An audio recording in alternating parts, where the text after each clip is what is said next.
1/6/2019 నుండి 3/6/2024 వరకు ఇతర రాష్ట్రాల నుండి ఆంధ్రప్రదేశ్ తీసుకొచ్చిన ఎన్డీపీఎల్ నాన్ డ్యూటీ పెయిడ్ లిక్కర్కి సంబంధించి ప్రొహిబిషన్ మరియు ఎక్సైజ్ శాఖ 31,057 కేసులు నమోదు చేయడం జరిగింది.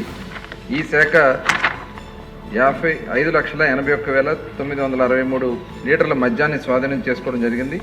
ఇంకనూ ఈ కేసుల్లో NDPL non duty paid liquor రవాణాకు ఉపయోగించిన 10,239 వాహనాలు కూడా స్వాధీనం చేసుకోవడం జరిగింది.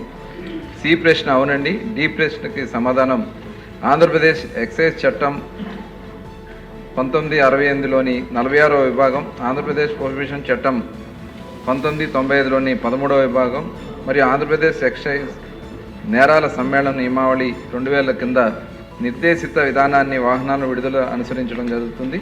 అంటే జప్తు కోసం యజమానులకు షోకాజ్ నోటీసు జారీ చేయడం, వాహన యజమానులు సమర్పించిన ప్రత్యుత్తరాలు ప్రాతినిధ్యాలు పరిశీలించి మరియు జప్తు బదులుగా స్వాధీనం చేసుకున్న తేదీ నాటికి వాహనాలు మార్కెట్ విలువను చెల్లించిన తర్వాత సమర్థ అధికారులు, ప్రొహిబిషన్ అండ్ ఎక్సైజ్ కమిషనర్, అప్పిలేట్ అధికారి, ప్రభుత్వం డివిజనరీ అధికారి ద్వారా వాహనాన్ని విడుదల చేయడం జరుగుతుంది.